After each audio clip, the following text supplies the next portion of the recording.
Students, तो देखिए last class मैंने आपको एक क्वेश्चन दिया था और हम लोगों ने सीखा था कि कैसे आपके पास आप अलग अलग बॉन्ड्स की स्ट्रेंथ को कंपेयर करते हो, कैसे सिग्मा पाई बॉन्ड्स फॉर्म होते हैं, डेल्टा बॉन्ड्स फॉर्म होते हैं। हम लोगों ने देख लिया था और हमने सिग्मा और पाई बॉन्ड की स्ट्रेंथ को कंपेयर करना सीख लिया था। हमने सीखा था कि सारे सिग्मा पाई से स्ट्रांग होते हैं। तो सबसे पहले आप ये देखोगे कि सिग्मा बॉन्ड बन रहा है या फिर पाई बॉन्ड।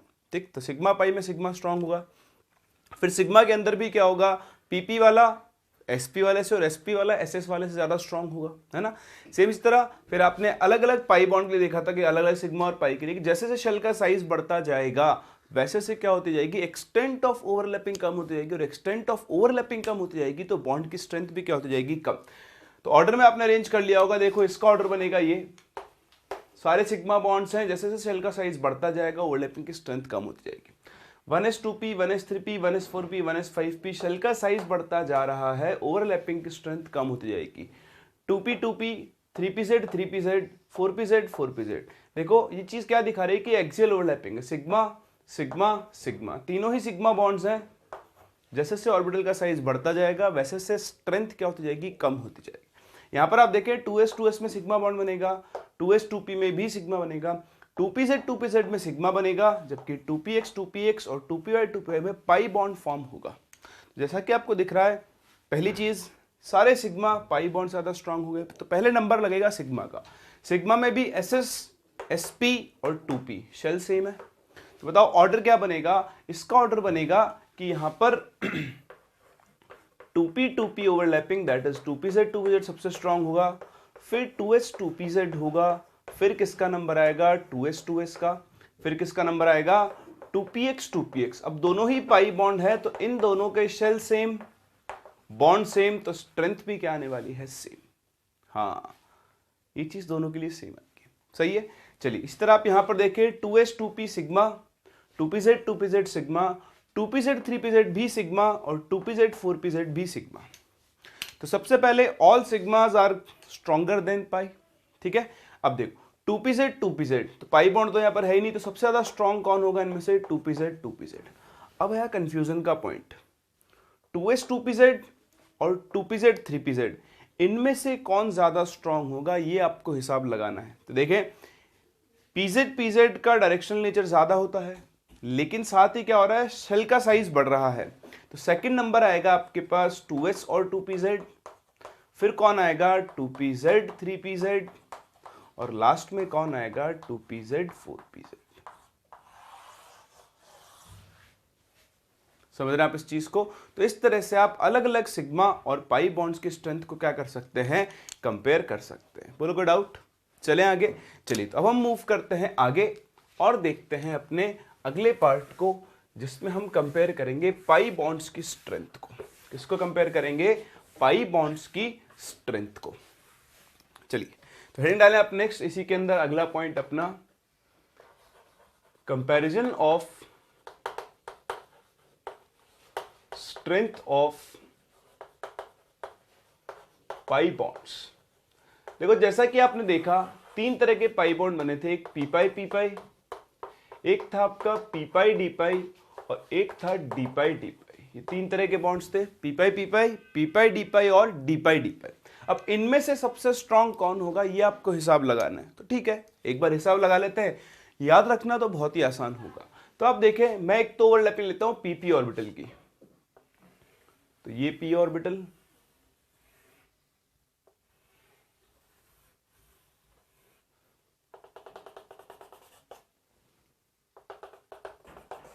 ठीक है।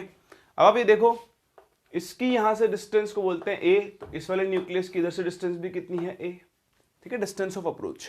एक क्या करते हैं हम पी ऑर्बिटल लेते हैं और एक लेते हैं डी ऑर्बिटल, तो ये मान लो आपका पी ऑर्बिटल है वही, ठीक, और इधर साथ में बना लेता हूं डी ऑर्बिटल।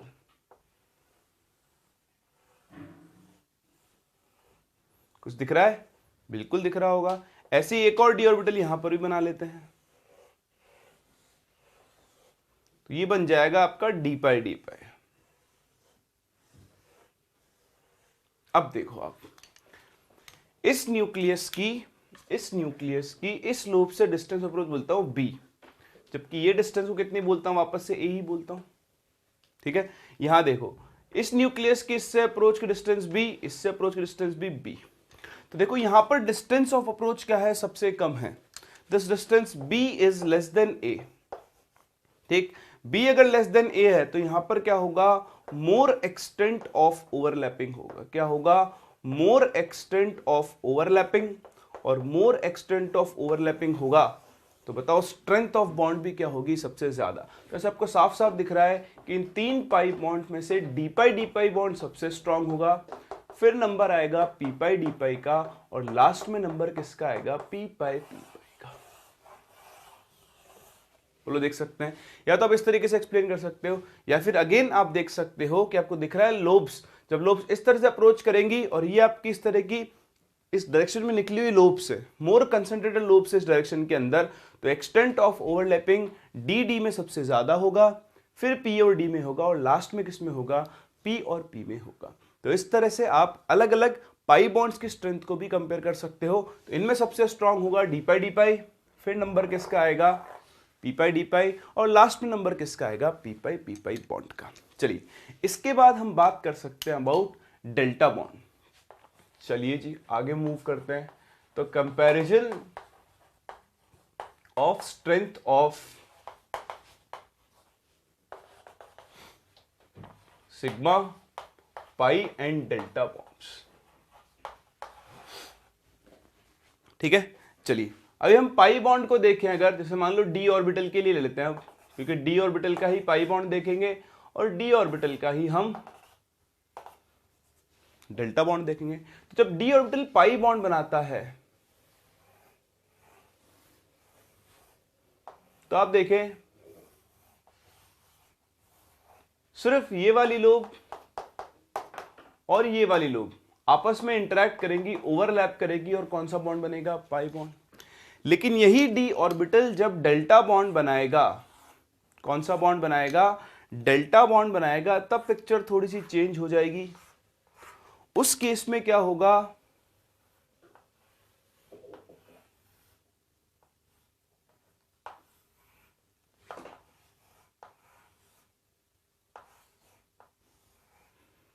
ये वाली लोब इस वाली लोब से पूरा पूरा ओवरलैप करेगी, पीछे वाली लोब इस वाली लोब से, ये फ्रंट वाली लोब इस वाली लोब से, और ये वाली लोब इस वाली लोब से। ठीक, तो लोब्स ऑलमोस्ट पूरी पूरी ओवरलैप होगी, जबकि यहां पर सिर्फ 2 ही लोब्स ओवरलैप होगी। तो यहां पे ऑल 4 लोब्स आर ओवरलैपिंग, जबकि तो यहां पर क्या हो रहा है, ओनली 2 लोब्स आर ओवरलैपिंग। अब आप ही मुझे बता दो, इतने समझदार तो आप खुद ही हो, कि कहां पर एक्सटेंट ऑफ ओवरलैपिंग ज्यादा हो रहा है, यहां पर हो रहा है। इसका मतलब डी ऑर्बिटल से बना जो डेल्टा बॉन्ड है उसकी स्ट्रेंथ पाई बॉन्ड से क्या होगी, ज्यादा होगी।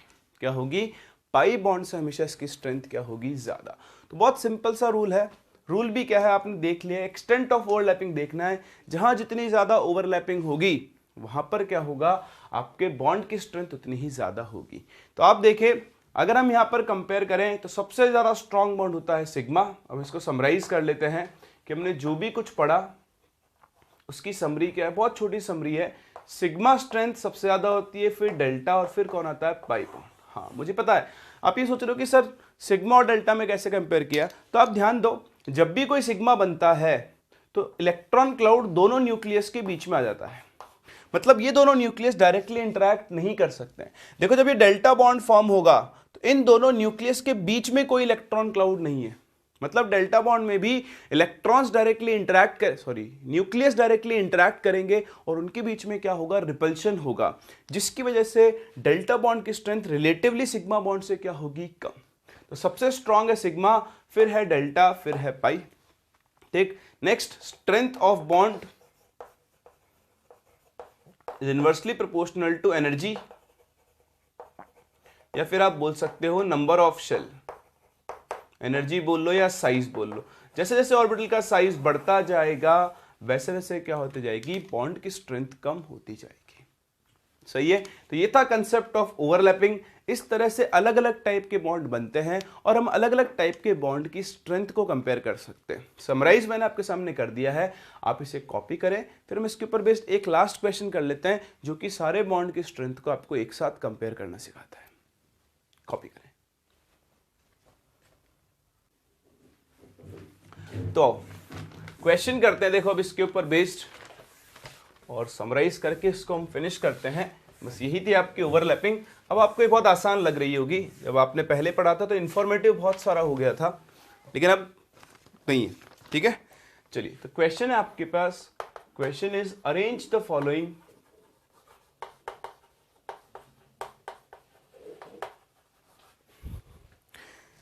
इन इंक्रीजिंग या डिक्रीजिंग लिख लो, डिक्रीजिंग ऑर्डर ऑफ स्ट्रेंथ।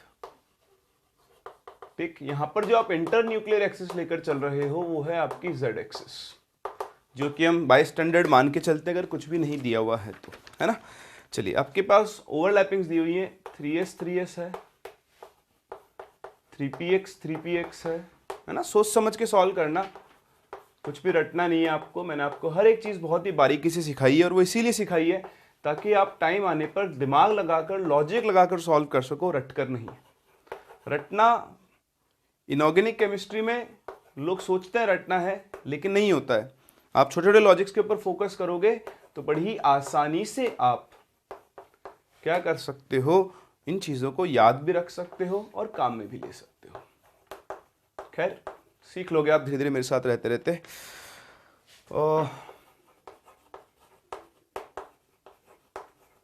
थोड़ा बड़ा है लेकिन सब कुछ कवर करना है, इसलिए हमें एक बड़ा क्वेश्चन कर ही लेना चाहिए। चलिए तो ये आपके पास कुछ टाइप्स ऑफ ओवरलैपिंग्स है। आपको इनमें अरेंज करना है कि सबसे स्ट्रांग कौन होगा, और उसी के साथ साथ ऑर्डर में अरेंज भी करना है। ट्राई करोगे ना? चलो जल्दी से ट्राई करो, फिर इसको हम डिस्कस करते हैं। हो गया? चलो तो और डिस्कस करते, देखो कैसे करेंगे।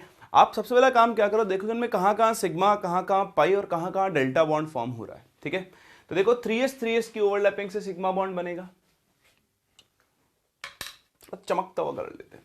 अच्छा आईएनए कौन है? जेड एक्सिस, तो जेड एक्सिस के लॉन्ग पीएक्स कौन सा बॉन्ड बनाएगा? हाँ वेरी गुड, पाई। पी वाई भी कौन सा बनाएगा? पाई। अब ध्यान देना, इनके नाम भी रखते हैं, ये है पी पाई, और ये भाई साहब भी कौन से हैं? पी पाई। ठीक है, ये क्या बनाएगा? हाँ सिग्मा। ठीक है, अब आ जाओ 3dxz पे, z एक्सिस के अलॉन्ग, तो ये आपकी z एक्सिस है। ठीक है, 3dxz, तो ये x एक्सिस मान लो। लोब्स कहां लाई करेंगी? एक्सिस के बीच में करेंगी। फिर से देखो, अभी z के अलॉन्ग ऐसे अप्रोच करेगा तो इनके बीच में कौन सा बॉन्ड बनेगा? पाई, तो ये बन गया आपका डी पाई बॉन्ड। 3dxy और 3py, तो 3dxy कहां पर होगा? z एक्सिस के अलॉन्ग है।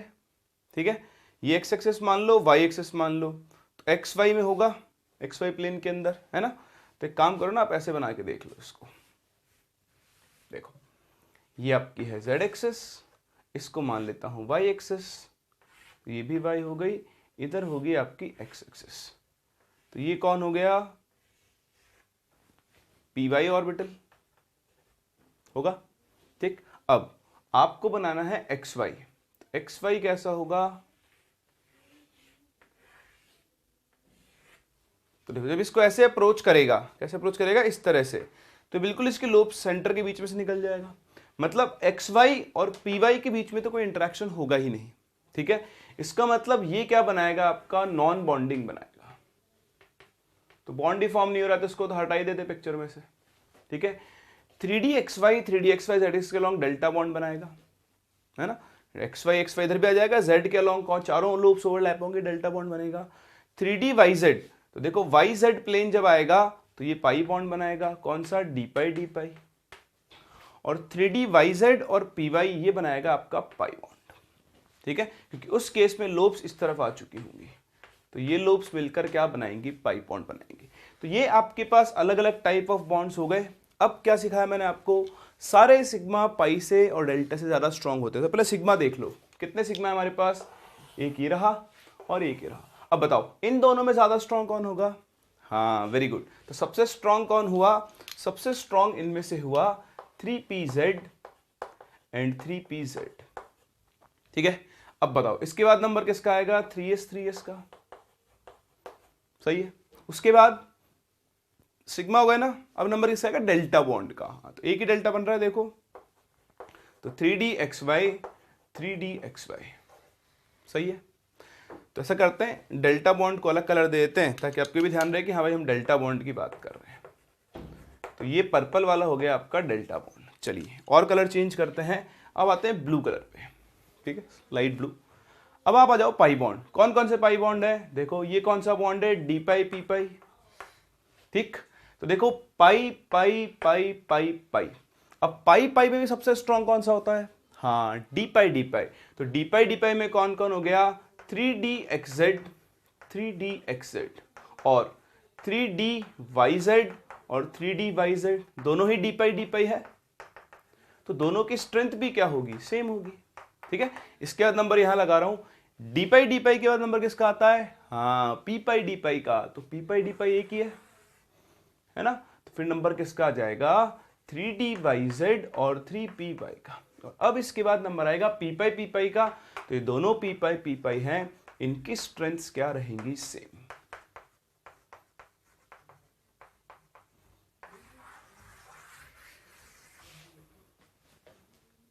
सही है ना। तो इस तरह से आप किसी भी ओवरलैपिंग की स्ट्रेंथ को पता कर सकते हो। अब आपने सब सीख लिया, देखो शुरुआत में सीखते टाइम सब कुछ अजीब सा लगता है, लेकिन एक बार आ गया, पॉइंट्स डॉट्स कनेक्ट हो गए, उसके बाद इनको कंपेयर करना बहुत मुश्किल नहीं है। तो कुछ भी रटना नहीं है कि कौन सिग्मा बनाया, कौन पाई, कौन डेल्टा। आपको तो सिर्फ एक्सेस बनानी है और ओवरलैप देखना है। थोड़ी सी प्रैक्टिस आप कर लोगे तो इस टॉपिक में आप कभी भी मात नहीं खा सकते हैं, सही है। तो ये था वैलेंस बॉन्ड थ्योरी का पहला aspect, that is concept of overlapping. यहां से हम सीखते हैं कि कैसे दो स्पीसीज के बीच में कोवेलेंट बॉन्ड फॉर्म होता है। एक बार आपने ओवरलैपिंग सीख ली, तो अब हम मूव करें अपने सेकंड स्टेप के ऊपर, दैट इज कॉल्ड हाइब्रिडाइजेशन। तो यही अपना अगला टॉपिक है, और आओ शुरू करते हैं अपने सेकंड टॉपिक से, जिसका नाम है हाइब्रिडाइजेशन, जो कि आप बोल सकते हो केमिकल बॉन्डिंग और बहुत सारी इनऑर्गेनिक केमिस्ट्री की बैकबोन है।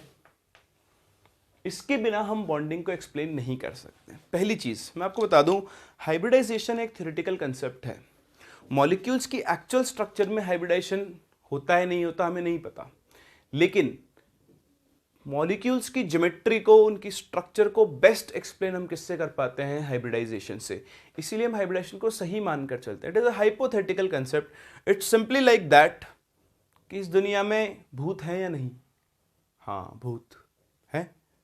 जिसने देखा उसके लिए भूत है, जिसने नहीं देखा उसके लिए भूत नहीं है। लेकिन दुनिया में जो भी एबनॉर्मल चीजें होती है, पैरानॉर्मल चीजें होती है, आप सो रहे हो सोते हो, आपको एक थप्पड़ पड़ा खींच के, आसपास कोई नहीं है, तो आप क्या बोलोगे, भूत आ गया, बोलते हो ना। आप जा रहे हो एकदम से, सोचो आप रात को है ना नेचर्स कॉल के लिए उठे और आप चल रहे हो गैलरी के अंदर, एकदम से आपके पीछे से एक साया निकला, क्या बोलोगे, हाँ भूत है, ठीक है।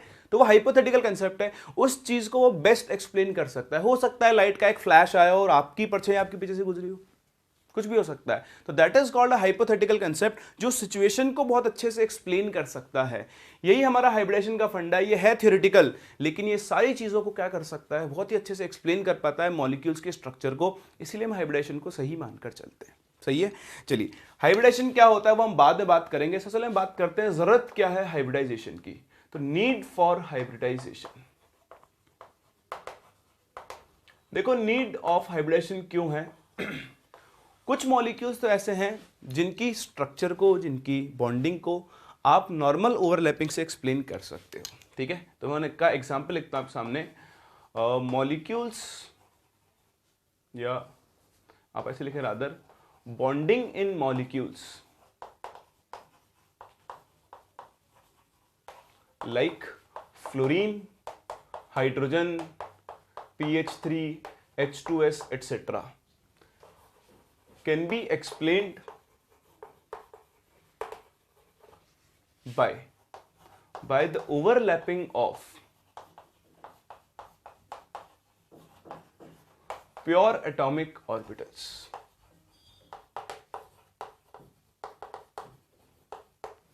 ठीक, ध्यान से देखें।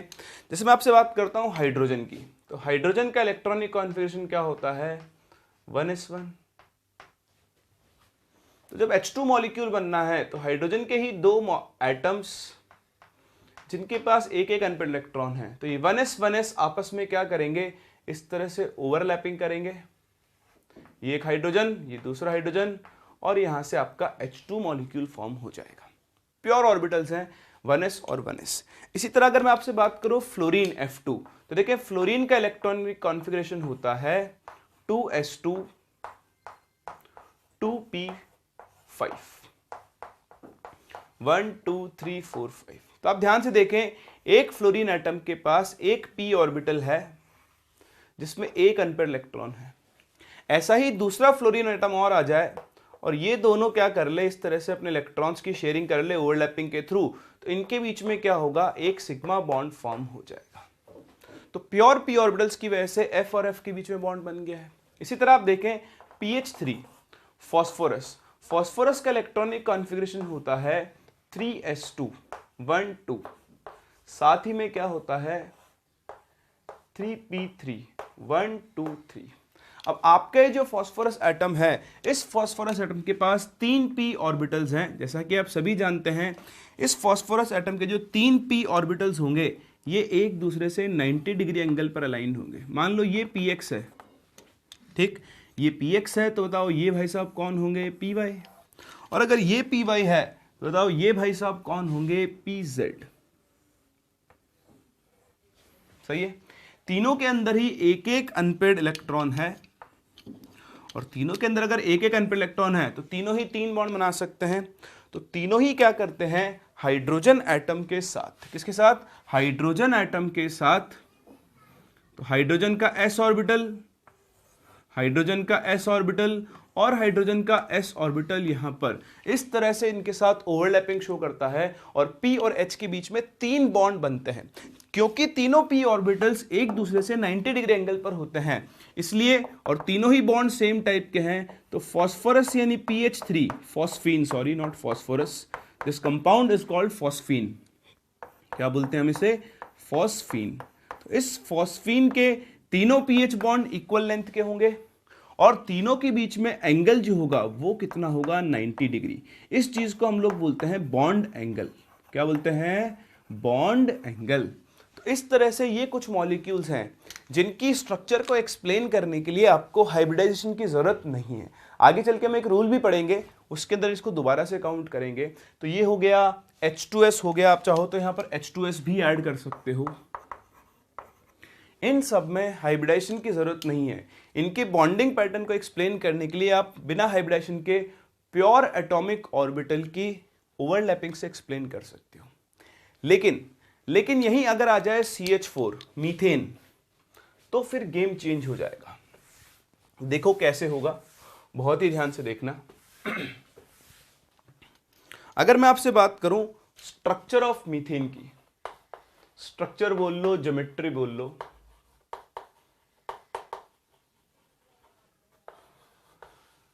देखें आप सभी जानते हैं, आपने बचपन में पढ़ लिया है 9th-10th क्लासेस के अंदर, मीथेन की ज्योमेट्री होती है टेट्राहेड्रल। कैसी होती है, टेट्राहेड्रल होती है। इस टेट्राहेड्रल में ये जो बॉन्ड एंगल होता है ये होता है 109 डिग्री 28 मिनट, और all CH bonds are of equal length. तो सारे CH बॉन्ड आइडेंटिकल होते हैं, इक्वल लेंथ के होते हैं, बॉन्ड एंगल 109 डिग्री 28 मिनट होता है, और इसकी स्ट्रक्चर टेट्राहेड्रल होती है। ये सब आता है स्पेक्ट्रोस्कोपी से। किससे, हाँ स्पेक्ट्रोस्कोपी से। चलिए ये सब हमें पता है। अब हम चलते हैं मीथेन की स्ट्रक्चर को प्योर एटॉमिक ऑर्बिटल्स से एक्सप्लेन करने, है ना। चलिए, तो कार्बन का इलेक्ट्रॉनिक कॉन्फिगरेशन क्या होता है मेरे दोस्तों, कार्बन का इलेक्ट्रॉनिक कॉन्फिगरेशन होता है 2s2 and 2p2। चलिए बहुत ही बढ़िया। अब आप मुझे बताओ कार्बन को कितने बॉन्ड बनाने हैं, यहां पर 4 सिग्मा बॉन्ड, सिंगल बॉन्ड है। बताओ 4 सिग्मा बॉन्ड बनाने के लिए आपको कितने अनपेयर्ड इलेक्ट्रॉन की जरूरत होगी, 4 की होगी, है क्या, नहीं है ना, 2 ही है। इसको हम बोलते हैं कार्बन की ग्राउंड स्टेट। क्या बोलते हैं, ग्राउंड स्टेट। तो चलो कोई बात नहीं, हमने VBT में सीखा है कि जब ये एटम्स बॉन्ड बनाने के लिए एक दूसरे को अप्रोच करेंगे तो इनके न्यूक्लियस के बीच में रिपल्शन होगा, उस रिपल्शन से सिस्टम की एनर्जी बढ़ेगी। तो उस एनर्जी को एब्जॉर्ब करके कार्बन का एक इलेक्ट्रॉन यहां से एक्साइट होकर आगे चला जाएगा। इस प्रोसेस को हम बोलते हैं एक्साइटेशन। क्या बोलते हैं? एक्साइटेशन। ये होता है जहां जहां जरूरत होती है अनपेयर्ड इलेक्ट्रॉन्स की, वहां वहां पर हम एक्साइटेशन करवा सकते हैं। ठीक है, तो ये बेसिक है हाइब्रिडाइजेशन का। आपको ग्राउंड स्टेट को एक्साइट करके आगे पहुंचाना आना चाहिए। ठीक है, अपने से अगले और उसके अगले ऑर्बिटल में जा सकता है, बहुत आगे तक इलेक्ट्रॉन जंप नहीं कर सकता। ये आप धीरे धीरे यूज करते करते सीखोगे। तो देखो, अगर मैं मान लूं कि कार्बन एक्साइटेड स्टेट में आ चुका है, तो बताओ एक्साइटेड स्टेट में क्या होगा? कार्बन के 2s ऑर्बिटल में एक इलेक्ट्रॉन होगा और 2p में कितने इलेक्ट्रॉन पहुंच चुके होंगे? 3 इलेक्ट्रॉन पहुंच चुके होंगे। चलो, बहुत ही बढ़िया है। एक प्रॉब्लम तो सॉल्व हो गई कि मुझे 4 अनपेयर्ड इलेक्ट्रॉन चाहिए थे, मेरे पास 4 अनपेयर्ड इलेक्ट्रॉन आ चुके हैं। सही है। अब क्या होगा भाई? अब देखें, ये जो आपका कार्बन एटम है, इस कार्बन एटम के पास एक तो 2s ऑर्बिटल है जो कि स्फेरिकली सिमेट्रिकल होगा, और उसके अलावा इसके पास क्या है? 3p ऑर्बिटल्स भी हैं जो कि एक दूसरे से 90 डिग्री एंगल पर। तो मैं ऐसे बना रहा हूं बस एक एक पार्ट। ये एक px, ये मान लो है आपका py, और इधर से 90 डिग्री एंगल पर ले लो, ये है आपका p से। ठीक है, और ये आपका s ऑर्बिटल तो है ही कार्बन का, जिसके पास एक है। अब कार्बन को 4 हाइड्रोजन से बॉन्ड बनाने, तो देखो एक हाइड्रोजन इस 2s ऑर्बिटल के साथ ओवरलैप करेगा, तो ये बनेगा 2s1s ओवरलैप, और कार्बन हाइड्रोजन के बीच में एक सिग्मा बॉन्ड बन जाएगा। ऐसे ही दूसरा हाइड्रोजन आएगा इसके साथ, ये बनेगा 2p और 1s का ओवरलैप, सिग्मा बॉन्ड बन जाएगा। एक हाइड्रोजन आएगा यहां पर 2p 1s का ओवरलैप, और एक हाइड्रोजन आएगा यहां पर 2p और 1s का ओवरलैप। इस तरह से CH4 में कार्बन और हाइड्रोजन के बीच में 4 बॉन्ड बनते हैं। चलो भाई, हमने चारों बॉन्ड का फॉर्मेशन भी एक्सप्लेन कर दिया, लेकिन जब बॉन्ड एंगल की बात आएगी और बॉन्ड लेंथ की बात आएगी, तो ध्यान दें, क्योंकि ये तीनों टाइप के बॉन्ड्स जो हैं ये सेम टाइप की ओवरलैपिंग से बन रहे हैं, तो these 3 CH bonds must be equal, but the fourth CH bond which is formed by 2s1s overlap should be different in length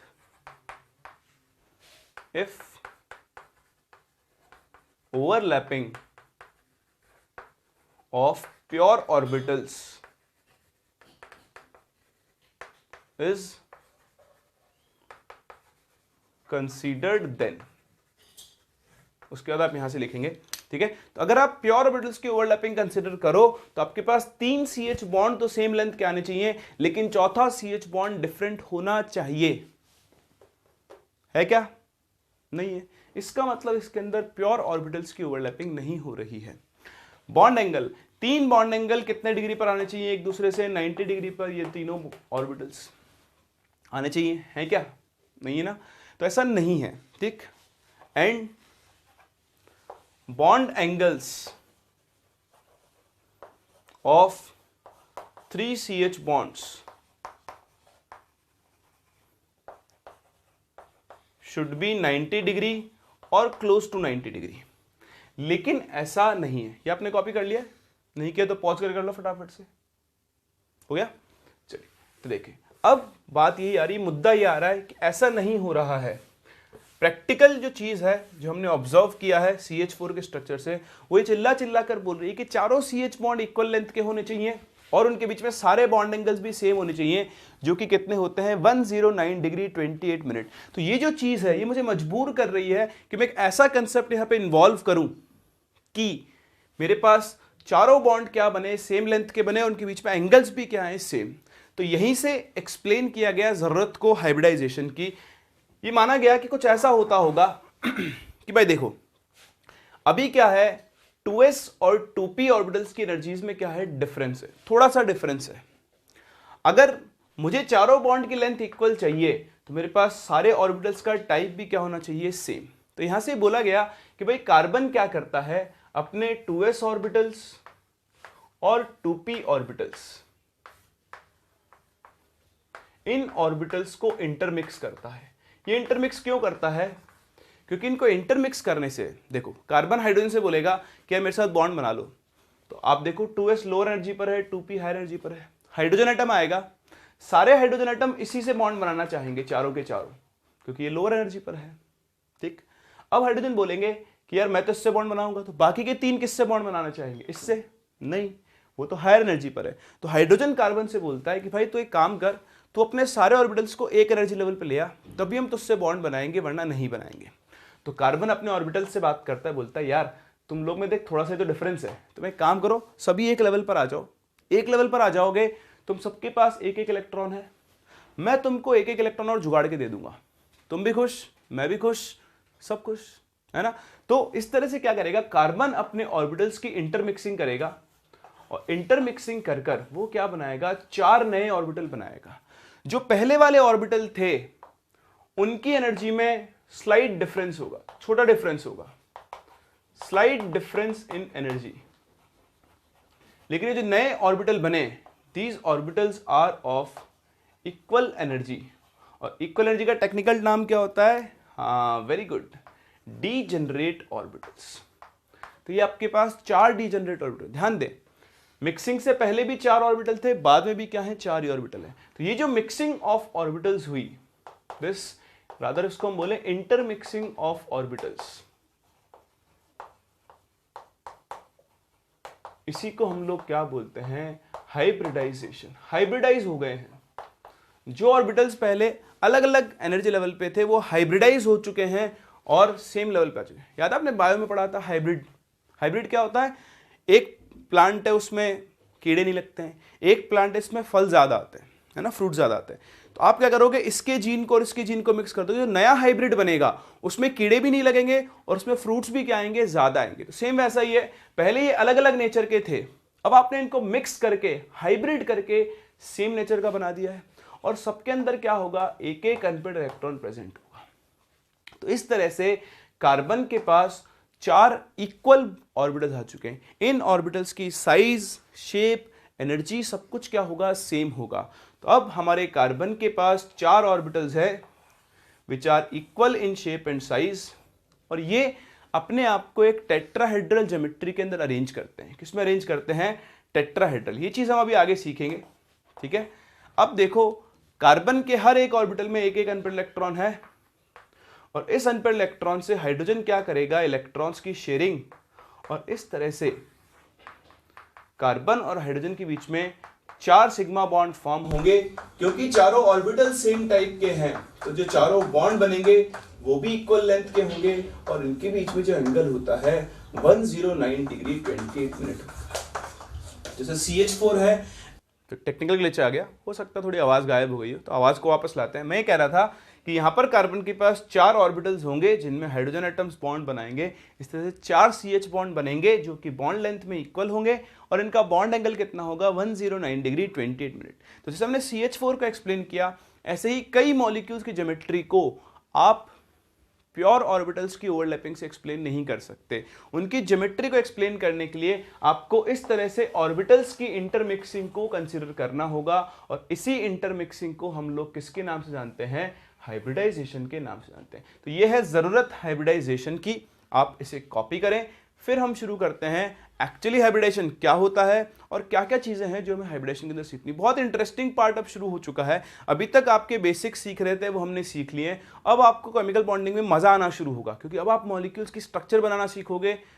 थोड़ा सा मेरे साथ चलना, ट्रिक्स टिप्स मैं आपको ऐसे ही दूंगा कि आप जिंदगी में दोबारा कभी स्ट्रक्चर्स बनाने में दिक्कत नहीं आएगी।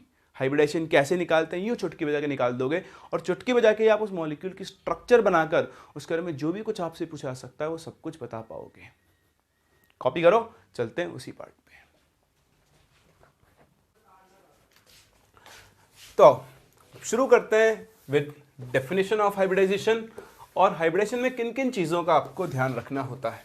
ठीक,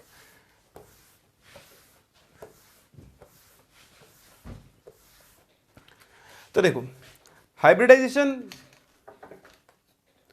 क्या है, पहले तो हम ये समझते हैं, और फिर बात करेंगे इसके अंदर कुछ इंपॉर्टेंट पॉइंट्स के जो आपको ध्यान रखने होते हैं वाइल यूजिंग हाइब्रिडाइजेशन।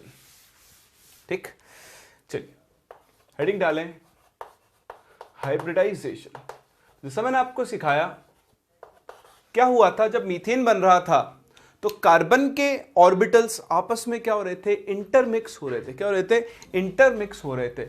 इसी इंटरमिक्सिंग को हम लोग क्या बोलते हैं, हाइब्रिडेशन बोलते हैं। So the intermixing of atomic orbitals having same energy. ठीक, जो ऑर्बिटल्स इंटरमिक्स हो रहे हैं या तो उनकी एनर्जी क्या होनी चाहिए, सेम, और slight difference in their energy is called hybridization. ठीक, तो ऐसे ऑर्बिटल्स जिनकी एनर्जी या तो सेम है या फिर उनकी एनर्जी बहुत स्मॉल डिफरेंस है, उन ऑर्बिटल्स की इंटरमिक्सिंग को हम लोग क्या बोलते हैं, हाइब्रिडाइजेशन बोलते हैं। ठीक, इनके हाइब्रिडाइजेशन से जो नए ऑर्बिटल बनते हैं उनको हम किसके नाम से जानते हैं, हाइब्रिडाइज्ड ऑर्बिटल्स के नाम से जानते हैं। सेकंड पॉइंट जो आप यहां पर ऐड कर सकते हो, that is the orbitals produced after hybridization are called hybridized orbitals। ठीक, तो जो आपके पास हाइब्रिडेशन के बाद ऑर्बिटल्स बने उनको हम कौन से ऑर्बिटल्स बोलते हैं, हाइब्रिडाइज्ड ऑर्बिटल्स बोलते हैं। ये सिंपल सा आपका फंडा होता है, कंसेप्ट होता है ऑफ हाइब्रिडाइजेशन। ठीक है, चलिए तो हमने सीख लिया कि अब क्या होगा जब भी आपके किसी एटम को बॉन्ड बनाना होगा, ठीक, तो उसके अंदर क्या होता है, हाइब्रिडाइजेशन होता है। उसके जो ऑर्बिटल्स हैं वो आपस में इंटरमिक्स होते हैं और इंटरमिक्स होकर वो नए ऑर्बिटल्स बनाते हैं जिन्हें हम किसके नाम से जानते हैं, हाइब्रिडाइज्ड ऑर्बिटल्स के नाम से जानते हैं। तो कुछ रूल्स हैं जो आपको फॉलो करने होते हैं ड्यूरिंग हाइब्रिडाइजेशन। तो आप नेक्स्ट हेडिंग डालें रूल्स फॉर हाइब्रिडाइजेशन। कुछ इंपॉर्टेंट चीजें जो आपको हाइब्रिडाइजेशन के बारे में पता होनी चाहिए। अगेन आपको इनको रटने की जरूरत नहीं है, यूज करते जाएंगे, आपको अपने आप याद हो जाएंगे, बस देखते जाएं और भूलते जाएं, दिमाग नहीं लगाना है ज्यादा आपको। देखिए सबसे पहला रूल क्या है कि ऑर्बिटल्स, जो हमने डेफिनेशन में लिखा है, having slight difference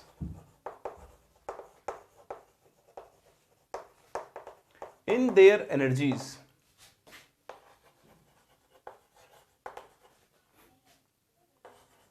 can undergo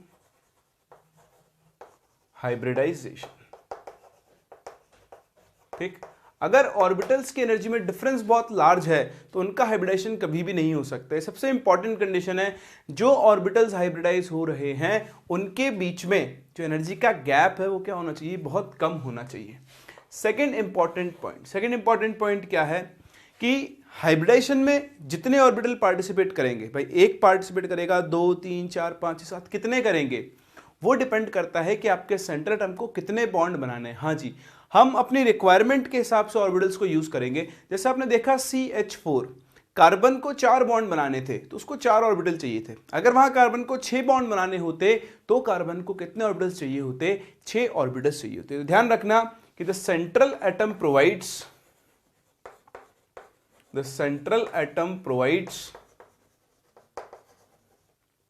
requisite number of orbitals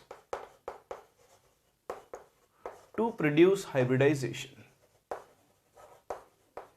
ठीक है, ये चीज को अभी अपन एग्जाम्पल के थ्रू और समझेंगे, जब हम बहुत सारे एग्जाम्पल डिस्कस करने वाले हैं। तीसरा जो आपका रूल है, दैट इज हाइब्रिडाइजेशन के लिए ये जरूरी नहीं है कि आपके जो ऑर्बिटल्स हैं उनमें अनपेड इलेक्ट्रॉन्स हो। अनपेड इलेक्ट्रॉन हो तो चलता है। हाइब्रिडाइजेशन के अंदर खाली ऑर्बिटल भी पार्टिसिपेट करते हैं, हाफ फिल्ड भी पार्टिसिपेट कर सकते हैं और फुल फिल्ड ऑर्बिटल्स भी पार्टिसिपेट कर सकते हैं। तो आप ध्यान रखें, all type of orbitals. All type से हमारा क्या मतलब है, हाफ फिल्ड, फुल फिल्ड और vacant can participate in hybridization। तो खाली ऑर्बिटल पार्टिसिपेट करते हैं, जिनके अंदर एक इलेक्ट्रॉन हो वो भी पार्टिसिपेट कर सकते हैं, और अगर वो फुलफिल्ड है तो भी वो हाइब्रिडाइजेशन में क्या कर सकते हैं, पार्टिसिपेट कर सकते हैं। फोर्थ और बहुत ही इंपॉर्टेंट पॉइंट ये आप ध्यान रखना, orbitals of only one atom can undergo hybridization। It cannot occur between the orbitals of two different atoms। ये चीज आप ध्यान रखें, हाइब्रिडाइजेशन जो होता है, हाइब्रिडाइजेशन वो क्या होता है, एक ही एटम के अलग अलग ऑर्बिटल्स में होता है। जैसे आपने देखा था CH4, उसमें कार्बन का ही 2s और कार्बन के ही 2p ऑर्बिटल्स इंटरमिक्स हुए थे। कभी भी ऐसा नहीं होगा कि कार्बन के ऑर्बिटल और हाइड्रोजन के ऑर्बिटल आपस में इंटरमिक्स हो जाएंगे। दो अलग अलग एटम के ऑर्बिटल्स के बीच में तो ओवरलैपिंग होती है। हाइब्रिडाइजेशन तो एक ही एटम के अलग अलग ऑर्बिटल्स के अंदर होता है। बोलो समझते हैं, इसलिए इस पॉइंट को मैंने अलग कलर से लिखा है। Fifth and again very important point, जितने ऑर्बिटल्स हाइब्रिडाइजेशन में पार्टिसिपेट करते हैं उतने ही नए ऑर्बिटल्स प्रोड्यूस होते हैं। फिर से आप देखो CH4 का एग्जांपल, कार्बन का 2s एक ऑर्बिटल और 2p के 3 ऑर्बिटल, टोटल 4 ऑर्बिटल पार्टिसिपेट कर रहे थे और 4 ही नए ऑर्बिटल्स भी बन रहे थे। तो आप ध्यान रखना कि number of orbitals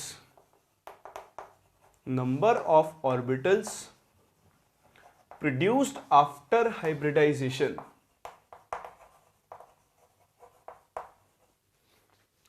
are equal to the number of orbitals participating in hybridization। तो जितने ऑर्बिटल्स पार्टिसिपेट करते हैं उतने ही नए ऑर्बिटल्स फॉर्म होते हैं। Sixth and again very important point, all hybridized orbitals HOs, hybridized orbitals are identical in all respect। all respect का मतलब that is shape, size and energy। मैं आपको एक चीज बता दूं, सारे हाइब्रिडाइज्ड ऑर्बिटल की शेप हम फिक्स रख के चलते हैं कुछ इस तरह की। इसमें एक लोब को हम छोटी रखते हैं और एक लोब को बड़ी रखते हैं। तो किसी भी हाइब्रिडाइजेशन में आप चले जाओ, हम हाइब्रिडाइज्ड ऑर्बिटल की शेप यही मानकर चलते हैं। ठीक, अब अलग अलग टाइप ऑफ हाइब्रिडेशन आप पढ़ोगे, लेकिन आप ये ध्यान रखना, एक टाइप का हाइब्रिडेशन है, इसमें आपको एग्जांपल दूं sp3 है ना, एक हाइब्रिडेशन का टाइप होता है। तो sp3 में 4 हाइब्रिडाइज्ड ऑर्बिटल होंगे, चारों की शेप, साइज, एनर्जी सब कुछ क्या होगा, सेम होगा। बोलो समझते हैं इस बात को। चलिए आप ये रूल्स कॉपी करें। फिर एक लास्ट रूल है जो बहुत ही इंपॉर्टेंट है, जिससे आप ज्योमेट्री के ऊपर कमेंट कर सकते हो। तो आप ये कॉपी करें, फिर हम मूव करते हैं अपने अगले रूल के ऊपर। फिर देखो आखिरी रूल और बहुत ही इंपॉर्टेंट रूल, जिस पर अपना आगे का पूरा चैप्टर बेस्ड है। देखो ये जो हाइब्रिडाइज्ड ऑर्बिटल्स बने, ये एक मॉलिक्यूल की ज्योमेट्री के लिए क्या होते हैं, रिस्पॉन्सिबल होते हैं। ठीक, तो आई थिंक हमने 6 रूल कवर कर लिए थे। इस 7th और लास्ट रूल है अपना कि these hybridised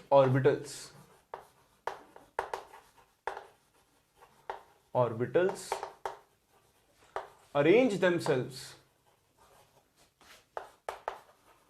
arrange themselves in such a way that the repulsion between them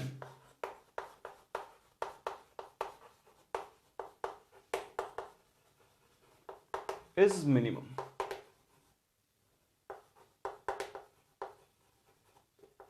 ठीक, तो अगर आपके पास जितने भी हाइब्रिडाइज्ड ऑर्बिटल बनेंगे 2, 3, 4, 5, 6, 7, ये अपने आप को 3 डायमेंशनल स्पेस में ऐसे अरेंज करते हैं कि इनके बीच में रिपल्शन क्या होता जाता है, मिनिमम।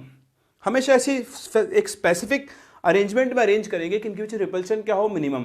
और इसी मिनिमम रिपल्शन पोजीशन में आने की वजह से हाइब्रिडाइज्ड ऑर्बिटल्स एक मॉलिक्यूल को एक सर्टेन ज्योमेट्री प्रोवाइड करवाते हैं। जैसे आपने देखा था CH4 की ज्योमेट्री टेट्राहेड्रल आई थी। क्यों आई थी? क्योंकि उसके अंदर जो 4 ऑर्बिटल्स थे वो अपने आप को स्पेस में ऐसे अरेंज करते हैं कि उनके बीच में रिपल्शन क्या होता है, मिनिमम। और इसी तरह से वो टेट्राहेड्रल ज्योमेट्री को अक्वायर करता है। ठीक, तो repulsion between them is minimum and thus providing a regular geometry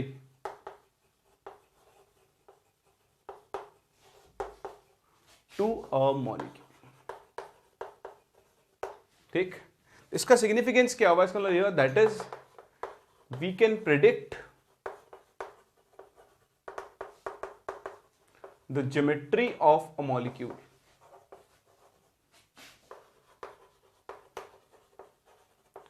with the help of hybridization। तो ये इंपॉर्टेंट चीज है, ध्यान दे, मैंने प्रिडिक्ट लिखा है, मैं नहीं बोल रहा हूं कि हम एक मॉलिक्यूल की ज्योमेट्री बता सकते हैं। हाइब्रिडेशन जो ज्योमेट्री बताता है वो उस मॉलिक्यूल की एक्चुअल ज्योमेट्री हो भी सकती है और नहीं भी हो सकती है। वो हम आगे चलकर देखेंगे। हम एक और थ्योरी पढ़ेंगे जिसे हम बोलते हैं VSEPRT, फुल फॉर्म तो बाद में बताऊंगा आपको मैं। खैर, अभी आप ये मान के चलें कि हम हाइब्रिडेशन से जो ज्योमेट्री प्रिडिक्ट कर रहे हैं मोस्टली वही उसकी ज्योमेट्री होगी। फिर आप आगे चल के अपने आप सीख जाओगे, मैं और एलाबोरेट करूंगा कि क्यों मैं यहां पर बोल रहा हूं कि हम प्रिडिक्ट कर सकते हैं। हाल फिलहाल तो आप देखें जो हाइब्रिडाइज्ड ऑर्बिटल्स आपके पास बनेंगे वो अपने आप को 3 डायमेंशनल स्पेस में ऐसे अरेंज करेंगे कि उनके बीच में रिपल्शन क्या हो, मिनिमम। और अब आप हाइब्रिडेशन के बेसिस पर एक मॉलिक्यूल की ज्योमेट्री को प्रिडिक्ट कर सकते हो। तो यही मेन एप्लीकेशन है हाइब्रिडाइजेशन का, जिससे कि आप अलग अलग मॉलिक्यूल का हाइब्रिडाइजेशन पता कर उसकी ज्योमेट्री को प्रेडिक्ट कर सकते हो। तो बहुत ही ध्यान से देखें, मैं एक छोटी सी टेबल बना रहा हूं जो आपको रटनी नहीं है, अपने आप याद होगी आपको। नंबर ऑफ हाइब्रिडाइज्ड ऑर्बिटल, और यहां हम बात करेंगे ज्योमेट्री की। उस ज्योमेट्री में ज्योमेट्री का नाम देखेंगे और फिर हम वहां पर देखा करेंगे बॉन्ड एंगल्स। तो ये 3 चीजें अपने को देखती है। देखो, नंबर ऑफ हाइब्रिडाइज्ड ऑर्बिटल्स अगर 2 हैं तो आपके पास मान लो 2 हाइब्रिडाइज्ड ऑर्बिटल्स हैं, मुझे इनको भाई एक ही एटम के ऑर्बिटल्स हैं तो हिंज की तरह होंगे यहाँ पर ऐसे एटम और उसके 2 ऑर्बिटल्स। अब इन 2 ऑर्बिटल्स को मुझे ऐसे अरेंज करना है कि इनके बीच में रिपल्शन मिनिमम हो। तरीका बताओ, ऐसे करूँ, थोड़ा और दूर ले जाऊँ, ये देखो ये 180 पे ले आऊँ, अच्छा ऐसे नीचे ले जाऊँ तो फिर से रिपल्शन बढ़ जाएगा। तो इस तरह से रखने पर ये मैक्सिमम एंगल पर है, मैक्सिमम डिस्टेंस पर है, इनके बीच में रिपल्शन क्या होगा, मिनिमम होगा। तो जब आपके पास 2 हाइब्रिडाइज्ड ऑर्बिटल होते हैं तो ये 2 हाइब्रिडाइज्ड ऑर्बिटल्स अपने आप को इस ज्योमेट्री के अंदर अरेंज करते हैं, देखो छोटी लूप्स, ठीक। और इस तरह ज्योमेट्री बनती है उसे हम लीनियर ज्योमेट्री बोलते हैं। बताओ इस ज्योमेट्री का बॉन्ड एंगल कितना है, 180 डिग्री है, होगा। ऐसे अगर आपके पास हाइब्रिडाइज्ड ऑर्बिटल्स हो 3, चलिए तो मैं तीसरा ऑर्बिटल लेकर आता हूं, गिली गिली छू जा गया खैर ये 3 ऑर्बिटल्स हैं, मैं इनको अरेंज करूं 3 डायमेंशनल स्पेस में कि इनके बीच रिपल्शन मिनिमम हो। तो आपने फिजिक्स में पढ़ा होगा 3 वेक्टर को अगर 120 डिग्री एंगल पर रखा जाए तो उनका नेट रिजल्टेंट 0 आता है ना। तो देखो जब ये एक दूसरे से 120 डिग्री एंगल पर आ जाएंगे तो इनके बीच रिपल्शन क्या हो जाएगा, मिनिमम।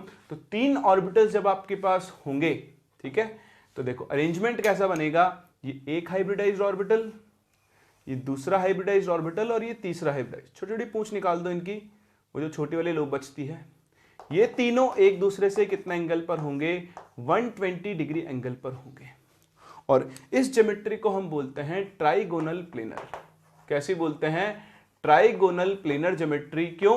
क्योंकि जब आप इनके टिप्स को मिलाएंगे इस तरह से तो एक ट्राइंगल बनेगा जो कि एक ही प्लेन में लाई कर रहा होगा, इसलिए इस ज्योमेट्री को हम ट्राइगोनल प्लेनर ज्योमेट्री बोलते हैं। सिमिलरली जब ऑर्बिटल्स होंगे 4, तो 4 ऑर्बिटल्स अपने आप को टेट्राहेड्रल ज्योमेट्री में अरेंज करते हैं कुछ इस तरह से।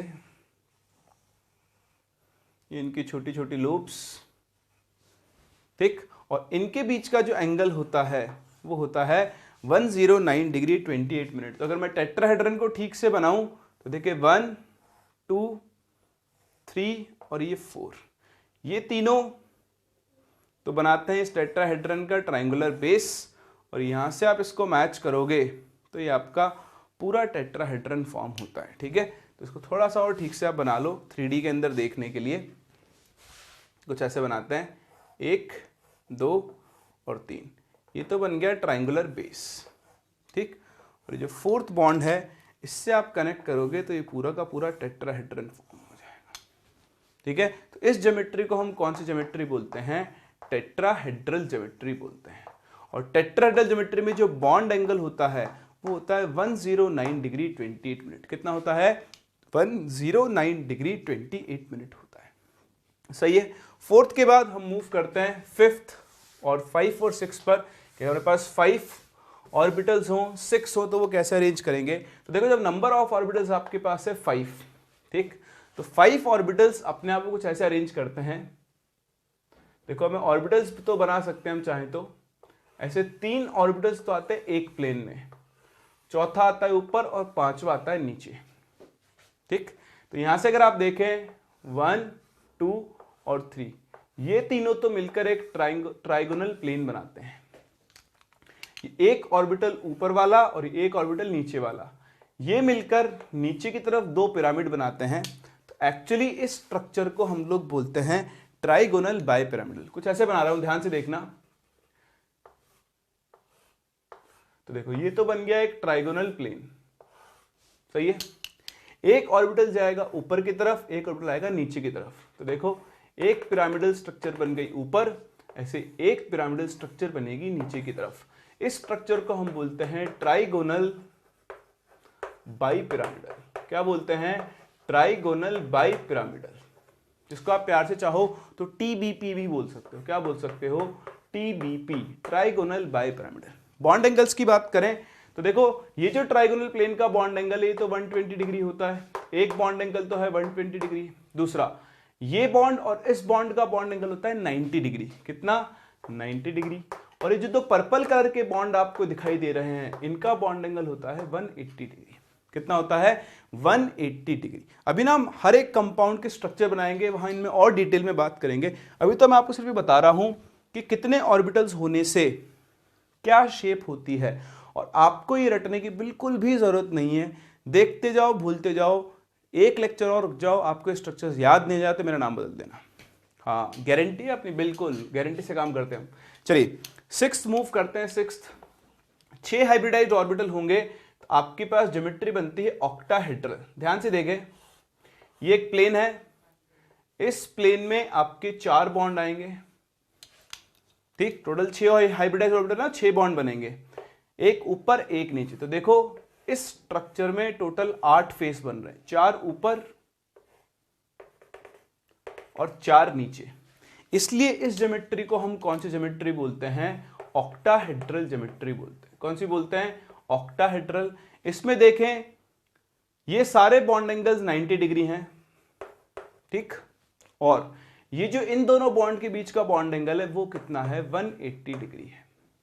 ठीक है, तो 1 2 3 4 5 6 तो आपके 90 डिग्री बॉन्ड एंगल है और एक आपका 180 डिग्री का बॉन्ड एंगल है। कर सकते हैं। चलिए, अच्छा 6 हमने सिर्फ ये बॉन्ड काउंट किए हैं, बाकी 90 डिग्री एंगल तो बहुत सारे हैं। इसका इसके साथ, इसका इसके साथ, इसका इसके साथ, इसका इसके साथ। तो अगर आपको इंडिविजुअल काउंट करने तो आपके मान लो 4 4 8 और 4 12 90 डिग्री के बॉन्ड एंगल्स होंगे, है ना। वो आप काउंट कर सकते हो, खैर उसकी जरूरत नहीं है। ऐसे ही जब आपके पास 7 होंगे, अच्छा मैंने आपको हाइब्रिडाइजेशन के टाइप नहीं बताया, तो हाइब्रिडाइजेशन के टाइप तो चलो मैं आपको आगे एक एक करके बताऊंगा, है ना। अभी तो आप सिर्फ नंबर ऑफ हाइब्रिडाइज्ड ऑर्बिटल से काउंट करो। तो 7 अगर आपके पास हाइब्रिडाइज्ड ऑर्बिटल हैं तो जो ज्योमेट्री होती है उसे हम बोलते हैं पेंटागोनल बाइपिरामिडल। क्या बोलते हैं? पेंटागोनल। तो देखो 5 बॉन्ड तो इस पेंटागन में आ गए, एक ऊपर एक नीचे। इस स्ट्रक्चर को हम बोलते हैं पेंटागोनल बाइपिरामिडल, जिसे हम प्यार से बुलाते हैं पीबीपी। यहां बॉन्ड एंगल देखोगे तो इंटरनल बॉन्ड एंगल आएगा 72 डिग्री का, ये बॉन्ड एंगल आएगा 90 डिग्री का, और इन दोनों बॉन्ड्स के बीच का बॉन्ड एंगल कितना आएगा? 180 डिग्री का आएगा। तो इस तरह से depending on number of orbitals या फिर नंबर ऑफ बॉन्ड्स आप एक मॉलिक्यूल की ज्योमेट्री को डिसाइड कर सकते हो। 2 हाइब्रिडाइज्ड ऑर्बिटल तो ज्योमेट्री होगी लीनियर, 3 है तो ट्राइगोनल प्लेनर, 4 है तो टेट्राहेड्रल, 5 है तो ट्राइगोनल बायपिरामिडल, 6 है तो ऑक्टाहेड्रल और 7 है तो स्ट्रक्चर कैसी होगी, पेंटागोनल बायपिरामिडल होगी। इसी के साथ हम टाइप ऑफ हाइब्रिडेशन भी देखते हैं। एक्चुअली जो जो ऑर्बिटल पार्टिसिपेट कर रहे हैं उनके नाम के हिसाब से हाइब्रिडेशन का नाम रखा जाता है। इसमें आपको बताऊं, एक s और एक p, एक s और एक p, दो ऑर्बिटल पार्टिसिपेट कर रहे हैं, दो ही नए बनेंगे। रूल सीखा था, जितने ऑर्बिटल पार्टिसिपेट करते हैं उतने ही नए बनेंगे। ठीक, तो इसको हम बोलते हैं sp हाइब्रिडाइजेशन, जो आपके पास दो हाइब्रिडाइज्ड ऑर्बिटल्स होते हैं। सिमिलरली 3 हाइब्रिडाइज्ड ऑर्बिटल होंगे तो sp2, 4 होंगे तो एक s और 3 p काम में आएगा sp3। इसका एक और टाइप होता है 4 के लिए, dsp2। ये dsp2 तो हम आगे पढ़ेंगे, अभी नहीं पढ़ेंगे, है ना। ऐसे ही जब 5 हाइब्रिडाइज्ड ऑर्बिटल होते हैं, अब देखो 4 तक तो p से काम चल जाता है, 4 और 5, 4 के बाद d ऑर्बिटल्स काम में आना शुरू हो जाते हैं। तो एक s, 3 p, 4 और एक d, 5 ऑर्बिटल हो गए। एक s, 3 p और 2 d, देखो 6 ऑर्बिटल हो गए। एक s, 3 p और 3 d, देखो 7 ऑर्बिटल हो गए। तो डिपेंडिंग ऑन कौन कौन से ऑर्बिटल पार्टिसिपेट कर रहे हैं, हम हाइब्रिडेशन को sp, sp2, sp3, sp3d, sp3d2 और sp3dt के अंदर मेनली क्लासिफाई कर सकते हैं। फिर आप आगे चलकर और पढ़ोगे, dsp2 भी होता है, इधर से dsp3 भी होता है, d2sp3 भी होता है, लेकिन वो भी हमारे यहाँ पे काम नहीं आएगा, इसलिए हम काउंट नहीं कर रहे हैं। 12th क्लास में आप चैप्टर पढ़ते हो कोऑर्डिनेशन कंपाउंड्स, वहां पर आपकी वो सारी चीजें काम में आती है। तो जब आएगा तब हम उनको भी सीख लेंगे, कौन सी बड़ी बात है। अभी तो हम इनकी बात करते हैं और इनको सीखने की कोशिश करते हैं। तो आप ये कॉपी करें, फिर हम चलते हैं आगे और एक एक करके मैं आपको इन हाइब्रिडेशन से मिलाता हूं, इनके एप्लीकेशन को दिखाता हूं कि कैसे हाइब्रिडेशन से कंपाउंड की ज्योमेट्री डिसाइड होती है, कौन कौन से बॉन्ड बनते हैं। ये जो आप सीख रहे हो ये सब आपको याद नहीं रखना है, ये बेसिक पार्ट है। एक बार बेसिक सीख लिए फिर से हम एप्लीकेशन पार्ट पर चलेंगे और मैं आपको बताऊंगा कि किस तरह के क्वेश्चंस आपसे हाइब्रिडेशन के ऊपर पूछे जा सकते हैं। कॉपी करें। तो आओ अब शुरू करते हैं टाइप्स ऑफ हाइब्रिडेशन के एग्जांपल्स के साथ। तो मैंने आपको लिखवाया 2 हाइब्रिडाइज्ड ऑर्बिटल होगा तो sp हाइब्रिडेशन होगा, 3 होगा तो sp2 होगा। अभी sp, sp2, sp3 सबका क्या मतलब है, कौन कौन से कंपाउंड में मिलता है और उनसे क्या क्या चीज़ हमको सीखनी है। बहुत ध्यान से देखें, ये आपका पूरा इनऑर्गेनिक का बेस क्रिएट करेगा और ये आपके हमेशा काम में आने वाला है। तो मैं स्टार्ट कर रहा हूं with the very first sp hybridization. तो देखें, सबसे पहले तो हम इसको sp हाइब्रिडाइजेशन क्यों बोलते हैं।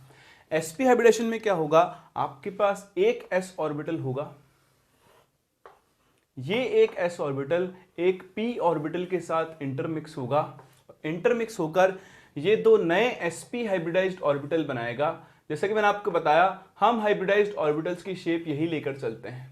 अब देखो रूल्स, हमने क्या सीखा था, जितने ऑर्बिटल्स पार्टिसिपेट करते हैं उतने ही नए ऑर्बिटल फॉर्म होते हैं। तो देखो 2 sp, एक s और एक p ऑर्बिटल ने हाइब्रिडाइजेशन में पार्टिसिपेट किया, इंटरमिक्स हुए और आपके पास 2 नए sp हाइब्रिडाइज्ड ऑर्बिटल मिले, जो कि अपने आप को स्पेस में इस लीनियर ज्योमेट्री में 180 डिग्री एंगल पर एक दूसरे को अरेंज करेंगे और जो मॉलिक्यूल मिलेगा उसकी ज्योमेट्री कैसी होगी, लीनियर।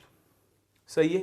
इसके बहुत सारे एग्जाम्पल हैं। इसका जो पहला एग्जाम्पल है वो मैं आपके सामने लेकर चलता हूं, BeCl2।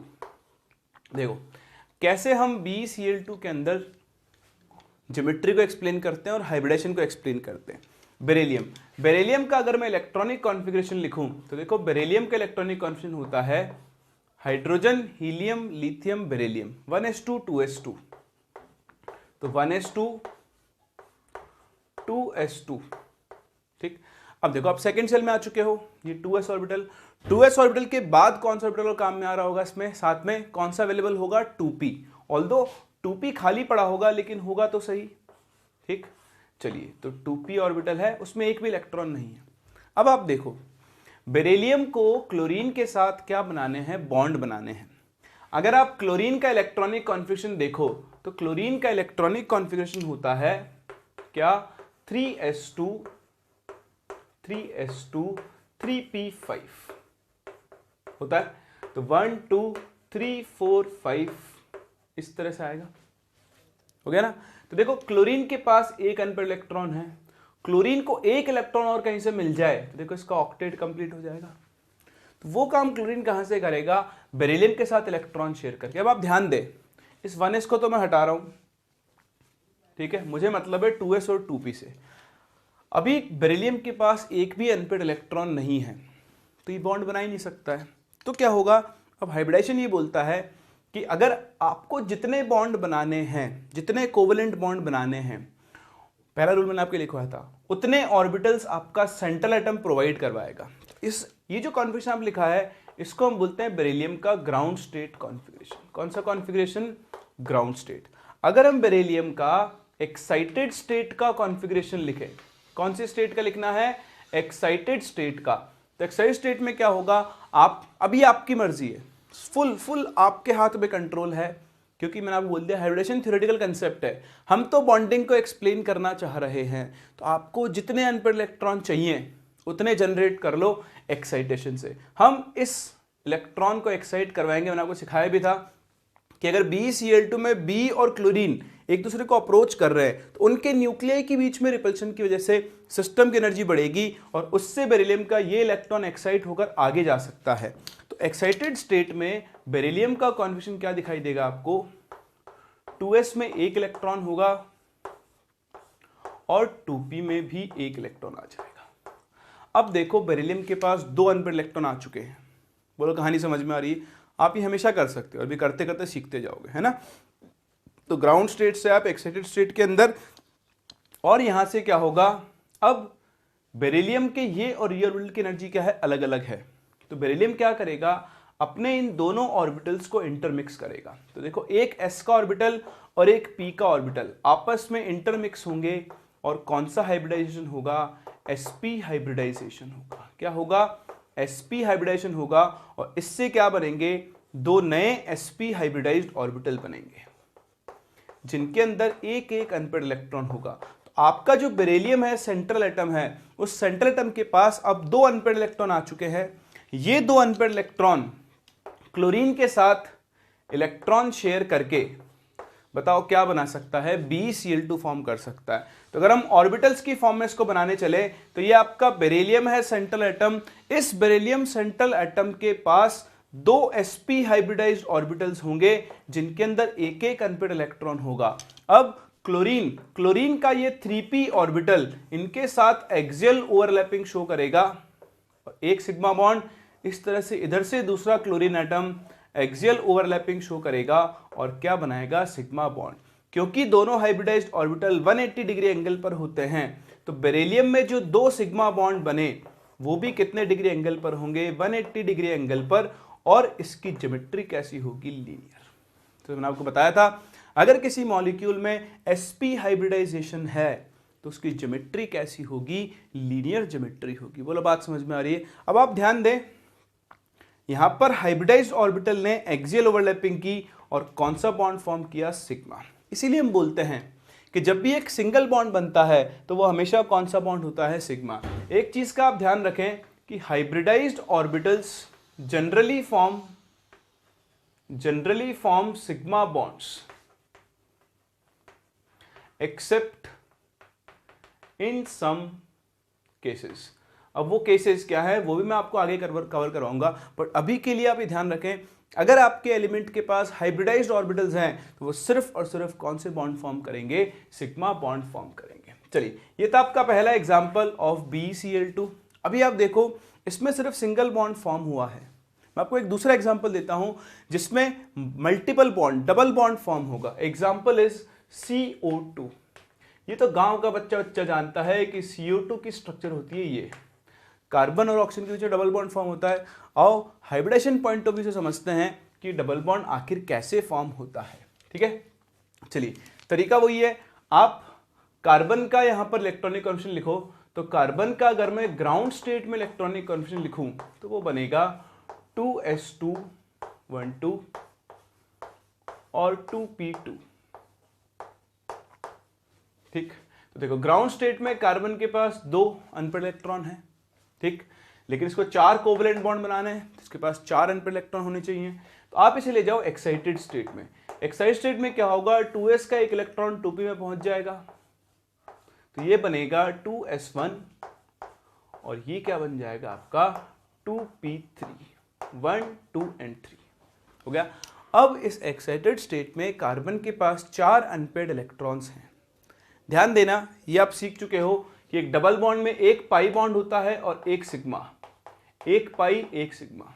अब ये देखो कि आपको कितने सिग्मा बॉन्ड बनाने हैं। जितने सिग्मा बॉन्ड बनाने हैं उतने ही ऑर्बिटल आप काम में लोगे। तो आपको 2 सिग्मा बॉन्ड बनाने हैं, तो देखो 2 सिग्मा बॉन्ड बनाने के लिए आपको सिर्फ 2 ही ऑर्बिटल चाहिए। तो यहां से क्या होगा, एक्साइटेड स्टेट में कार्बन का एक s ऑर्बिटल और एक p ऑर्बिटल हाइब्रिडाइज होंगे। कौन सा हाइब्रिडाइजेशन होगा, sp, और 2 नए sp हाइब्रिडाइज्ड ऑर्बिटल बनाएंगे। बहुत ध्यान से देखें, 2 तो sp हाइब्रिडाइज्ड ऑर्बिटल्स हो गए और ये बाकी के 2 p orbitals as it is बचे हुए हैं। ये भी 2p और ये भी 2p, समझ रहे हैं। अब मान लो अगर ये z काम में आ गया है तो 2px और 2py होंगे, ठीक है ना।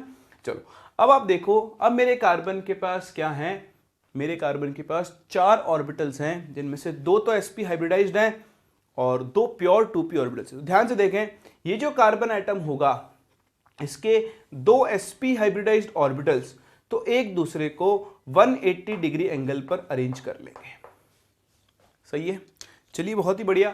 अब आते हैं हम ऑक्सीजन के पास कि ऑक्सीजन के पास क्या है। तो ऑक्सीजन के पास माँ है, नहीं माँ नहीं है। ऑक्सीजन के पास भी 2p ऑर्बिटल्स हैं, 2p4, 1 2 1 2 3 4। तो इस ऑक्सीजन के पास 2 अनपेयर्ड इलेक्ट्रॉन है। कितने हैं, 2। तो देखो 2 में से ऑक्सीजन एक p ऑर्बिटल को काम में लेगा और इसके साथ कौन सा बॉन्ड बना लेगा, सिग्मा बॉन्ड। बहुत ही ध्यान से देखें, कार्बन ऑक्सीजन के बीच में एक बन गया सिग्मा बॉन्ड। जो काम एक ऑक्सीजन कर रहा है वही काम दूसरा ऑक्सीजन भी कर रहा होगा और ये ऑक्सीजन भी क्या करेगा, इसके साथ एक्सियल ओवरलैपिंग करके एक सिग्मा बॉन्ड बना लेगा। तो ऑक्सीजन के पास जो 2 p ऑर्बिटल्स थे उनमें से एक काम आ चुका है। सही है, अब ऑक्सीजन के पास एक ही p ऑर्बिटल और बचा है। तो बहुत ही ध्यान से देखें, ऑक्सीजन के पास जो एक p ऑर्बिटल बचा है उसमें एक अनपेयर्ड इलेक्ट्रॉन है। ऐसे एक ऑर्बिटल इस ऑक्सीजन के पास ही बचा होगा। कार्बन के पास तो अब भी 2 p ऑर्बिटल्स हैं जिनके अंदर एक एक अनपेयर्ड इलेक्ट्रॉन है, बोलो है ना। तो ये जो आपका कार्बन एटम है, इस कार्बन एटम के पास 2 अनपेयर्ड इलेक्ट्रॉन है, 2 ऑर्बिटल हैं p। तो ये आप जानते हैं कि p ऑर्बिटल एक दूसरे से 90 डिग्री एंगल पर होते हैं। तो दूसरा p ऑर्बिटल मैं ऐसे बना रहा हूं, सही है। तो देखो ये ऑरेंज वाला ऑर्बिटल और ये ऑरेंज वाला ऑर्बिटल की लोब्स एक दूसरे के पैरेलल हैं। तो इन दोनों के बीच में साइडवेज ओवरलैपिंग होगी और कौन सा बॉन्ड बनेगा, पाई। कौन सा बनेगा, हाँ पाई बॉन्ड बनेगा। ऐसे ही देखो इस ऑक्सीजन के पास भी एक p ऑर्बिटल है, तो कार्बन का ये वाला ऑर्बिटल और ये वाला ऑर्बिटल आपस में क्या होंगे, ओवरलैप होंगे और फिर से कौन सा एक बॉन्ड बनेगा, पाई। तो इस तरह से कार्बन और ऑक्सीजन के बीच में पहले तो कौन सा बॉन्ड बना, सिग्मा, और उसके बाद कौन सा बॉन्ड बना, पाई। इसीलिए हम बोलते हैं कि एक डबल बॉन्ड में एक सिग्मा और एक पाई बॉन्ड होता है। बात नंबर 1। बात नंबर 2, आप हमेशा ध्यान रखें कि pi bond is formed after the formation of sigma bond. तो पहले हाइब्रिडाइज्ड ऑर्बिटल की ओवरलैपिंग से सिग्मा बॉन्ड फॉर्म होगा, उसके बाद साइडवेज ओवरलैपिंग से कौन सा बॉन्ड फॉर्म होगा, पाई बॉन्ड। और जब ब्रेक भी होगा तो पहले पाई बॉन्ड ब्रेक होगा, क्योंकि आपने सीखा है पाई बॉन्ड सिग्मा बॉन्ड से क्या होता है, ज्यादा वीक होता है। तो मैंने आपको एग्जांपल इसलिए दिए हैं ताकि आप सीख सको। ये आपको रटने की जरूरत नहीं है कि एक डबल बॉन्ड में एक सिग्मा और एक पाई ही क्यों होता है। ये उसका रीजन है, पहले हाइब्रिडाइज्ड ऑर्बिटल की ओवरलैपिंग से सिग्मा बॉन्ड फॉर्म होगा, उसके बाद साइडवेज ओवरलैपिंग से कौन सा बॉन्ड फॉर्म होता है, पाई बॉन्ड फॉर्म होता है। दूसरी एक इंपॉर्टेंट चीज जो आपको यहाँ पे ध्यान से सीखनी है वो है एक्साइटेशन। ये ग्राउंड स्टेट है, ये एक्साइटेड स्टेट है। आपने सीखा है इलेक्ट्रॉनिक कॉन्फ़िगरेशन फिल करना, पहले लोअर एनर्जी के ऑर्बिटल फिल किए जाते हैं, उसके बाद हायर एनर्जी के।